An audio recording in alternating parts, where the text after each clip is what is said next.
Hello students, आज हम PGBP में जो असेसमेंट ईयर 14-15 में चेंजेस आए हैं उनके ऊपर अपना डिस्कशन स्टार्ट कर रहे हैं।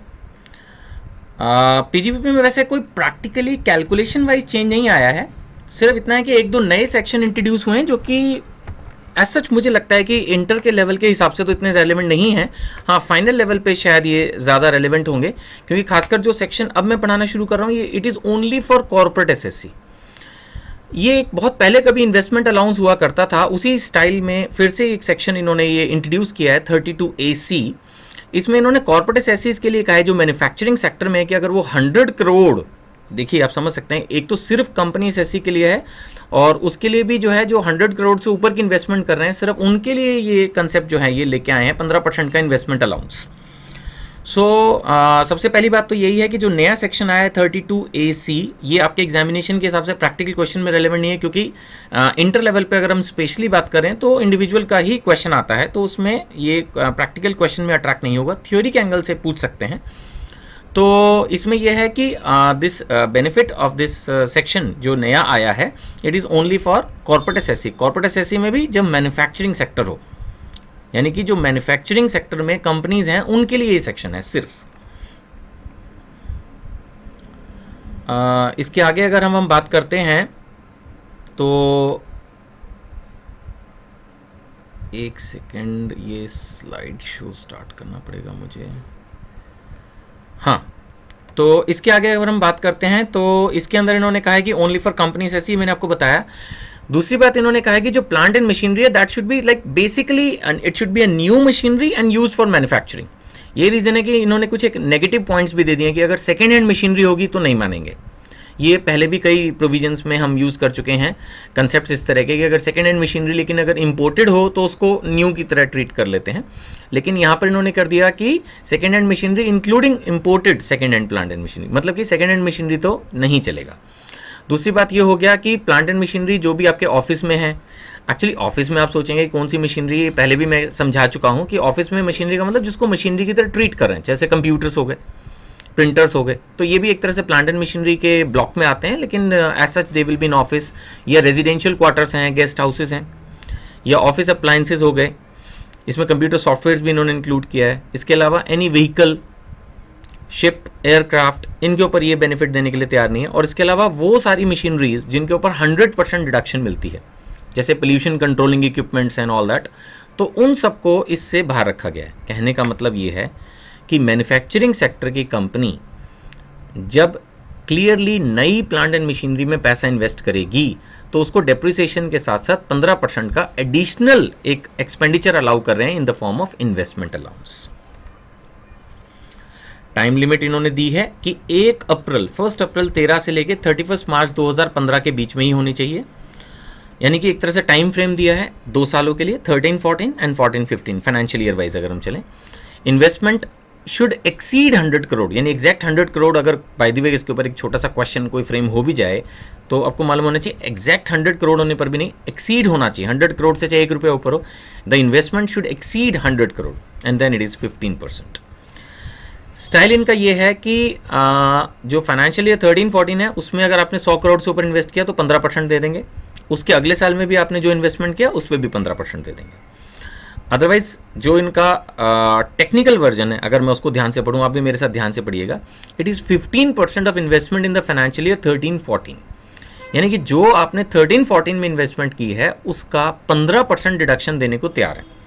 अब ना इमेजिन कीजिए एक सिचुएशन की वो 100 करोड़ है ही नहीं, सपोज 10 करोड़ है, 20 करोड़ है, 50 करोड़ है, तो क्या डिडक्शन नहीं मिलेगी? द आंसर इज येस, नहीं मिलेगी, क्योंकि डिडक्शन 32AC जो हम सेक्शन पढ़ रहे हैं उसकी एलिजिबिलिटी के लिए मिनिमम 100 करोड़ की इन्वेस्टमेंट होना जरूरी है। सपोज 100 से ऊपर आपने टोटल 200 करोड़ किया तो 200 करोड़ का 15% इस सेक्शन में डिडक्शन मिल जाएगी। अब आगे बढ़ते हैं। इन फाइनेंशियल ईयर 14-15 अगले साल क्या होगा? अगले साल फिर इन्होंने कहा है कि जो आपने टोटल इन्वेस्टमेंट की है 2 साल में, उसमें से वो डिडक्शन माइनस कर देंगे जो आपने पिछले साल क्लेम किया और बाकी की मिल जाएगी। तो आप सोचेंगे ये बच्चों वाला प्रोविजन है। हाँ, देखने में ऐसा लगता है।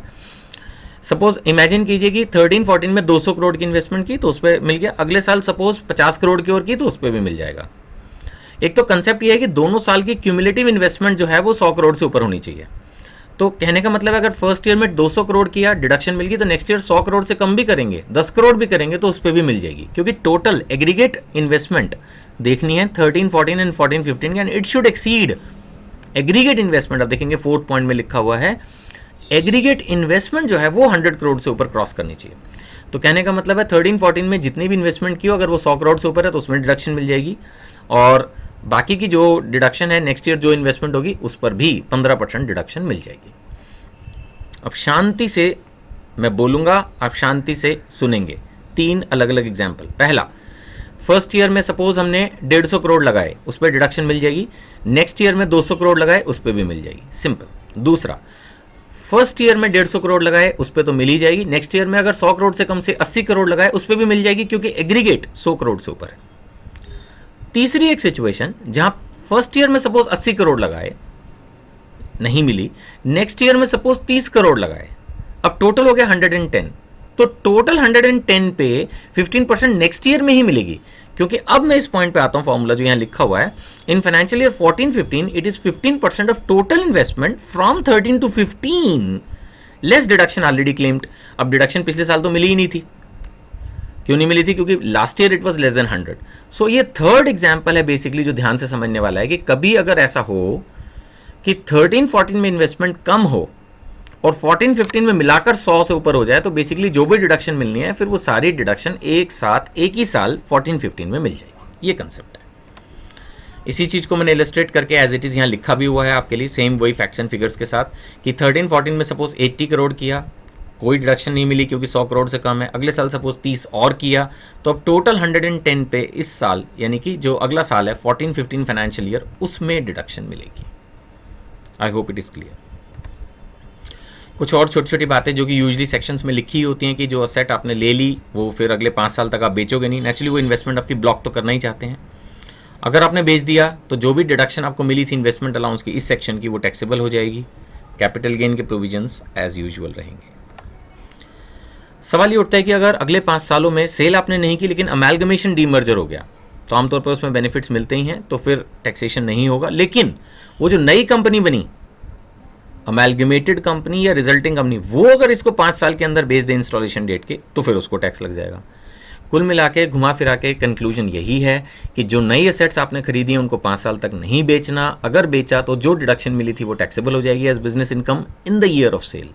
और अगर अमेलगमेशन डीमर्जर होता है तो फिलहाल तो कुछ अट्रैक्शन नहीं होगा, लेकिन जब अमेलगमेशन डीमर्जर वाली कंपनियां जो हैं, रिजल्टिंग कंपनी है या अमेलगमेटेड कंपनी है, वो अगर विद इन 5 ईयर्स इस एसेट को बेच देती है, तो उस कंपनी के लिए भी ये डिडक्शन जो पिछली कंपनी ने क्लेम की थी टैक्सेबल हो जाएगी। ये मैंने क्लैरिफाई किया है कि जो भी बेनिफिट है वो नॉर्मल और एडिशनल डेप्रिसिएशन के अलावा है, और क्योंकि ये बिजनेस एक्सपेंडिचर की तरह ट्रीट होगा तो इसलिए इसको अनअब्जॉर्ब डेप्रिसिएशन वाली ट्रीटमेंट नहीं मिलेगी। आप जानते हैं अनअब्जॉर्ब डेप्रिसिएशन में क्या होता है कि अनलिमिटेड पीरियड के लिए आप कैरी फॉरवर्ड कर सकते हैं, तो वो बेनिफिट इसको यहाँ पर नहीं मिलेगा।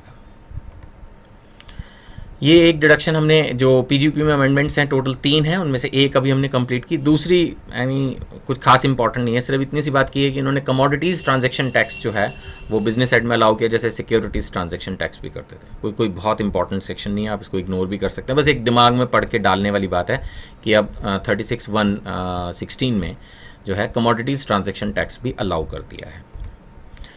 हाँ, ये सेक्शन थोड़ा सा रेलिवेंट है, सेक्शन 43CA, ये नया लाए हैं। आप सबने जिन्होंने भी टैक्स लॉ ठीक से पढ़ रखा है पहले से, ऑब्वियसली मैंने हमेशा से बोला अमेंडमेंट्स उन्हीं के लिए रेलिवेंट हैं। तो अपन ने कैपिटल गेन के चैप्टर में ये बात पढ़ी थी कि अगर आपने कोई लैंड बिल्डिंग बेची और उसका जो सेलिंग प्राइस फिक्स किया वो स्टैम्प ड्यूटी वैल्यू से कम है, सर्कल रेट कह लो, स्टैम्प ड्यूटी वैल्यू कह लो, उससे कम है, तो हम क्या करते हैं कि सर्कल रेट के ऊपर कैपिटल गेन कंप्यूट करते हैं। मैं पहले कैपिटल गेन का एग्जांपल लेता हूँ। सपोज मैंने कोई लैंड बेची 50 लाख में जिसका सर्कल रेट 70 लाख था, तो सेलिंग प्राइस हम 70 लाख लेके चलते हैं, 50 नहीं। ये बात लिखी है सेक्शन 50C में। अब क्योंकि आज की तारीख में रियल एस्टेट सेक्टर भी बहुत राइज कर रहा है, बहुत मल्टी स्टोरी कॉम्प्लेक्सेस बन रहे हैं, रेजिडेंशियल फ्लैट्स बन रहे हैं जो कि बिकते हैं, उनके लिए वो फ्लैट्स जो आपके लिए कैपिटल एसेट है वो उनके लिए बन जाता है स्टॉक इन ट्रेड। अरे बस सुनने, तो इसलिए ये कंसेप्ट इंट्रोड्यूस किया गया कि भैया इसको पीजीबीपी पर भी लगाओ। पीजीपी पर लगाना इसलिए जरूरी है क्योंकि अब यहाँ पर तो वो स्टॉक इन ट्रेड है, तो यहाँ पर अगर वो सर्कल रेट से कम पे रजिस्ट्री करा दें तो एज सच गवर्नमेंट को लॉस होता है, बिजनेस हेड में भी टैक्सेशन कम आएगा, स्टैम्प ड्यूटी भी कम मिलती है। तो उस चीज़ को अब यहाँ पर भी इंट्रोड्यूस कर दिया कि अगर आप स्टॉक इन ट्रेड भी बेच रहे हैं, लैंड एंड बिल्डिंग हेल्ड है स्टॉक इन ट्रेड, तो भी सेक्शन 50C का कंसेप्ट अप्लाई होगा। यानी कहने का मतलब सिंपल यही है कि अगर आपका सेलिंग प्राइस सर्कल रेट से कम है, यानी कि स्टैम्प ड्यूटी वैल्यू से कम है, तो for the purpose of computation of business income also हम स्टैम्प ड्यूटी वैल्यू को लेके चलेंगे। एक फंडा इसमें और है, वो ये कि सपोज जिस दिन आपका एग्रीमेंट हुआ उस दिन सर्कल रेट कुछ और था, जब आप उसकी एक्चुअल रजिस्ट्री कराने गए, बाय द वे मान के चलो तब तक वो सर्कल रेट बढ़ गया। तो गवर्नमेंट ने यहाँ थोड़ा सा रिलैक्स मूड दिखाया है कि उन्होंने कहा ठीक है, अगर पेमेंट आपकी पहले रिसीव हो गई थी by way of cheque, basically other than cash लिखा है, यानी अगर आपकी कुछ चेक में पेमेंट पहले आ चुकी थी, तो अगर सर्कल रेट बढ़ गया है तो कोई प्रॉब्लम नहीं है। हम जो एग्रीमेंट डेट को सर्कल रेट था, क्योंकि सर्कल रेट तो बढ़ता ही रहता है, और मान लेते हैं आज आपने एग्रीमेंट किया और उसमें और जब आप एक्चुअली रजिस्ट्री कराने गए उसके अंदर डेट में डिफरेंस आ गया, तो गवर्नमेंट इस बात को मान गई, चलो ठीक है, तो इन दैट सिचुएशन जो आपका रेट होगा on the date of agreement हम उसको लेके चल लेंगे। यहाँ पर मैंने उस चीज़ को बड़ा क्लियरली लिखा है कि एक्सेप्शन तभी एप्लीकेबल होगी जब amount of consideration or part has been received by any mode other than cash on or before the date of agreement. यानी पेमेंट जो है वो एग्रीमेंट के टाइम आनी चाहिए अदर देन कैश। प्रैक्टिकली कुछ पेमेंट चेक से, ड्राफ्ट से मिलनी चाहिए या ऑनलाइन ट्रांसफ़र होना चाहिए, तभी ये प्रोविज़न का बेनिफिट मिल पाएगा। यही बात मैंने फिर तीसरी बार लिखी है, in simple words, if the amount has been received on agreement date and circle rate has increased before registration, then circle rate on the date of registration date of agreement applicable होगा।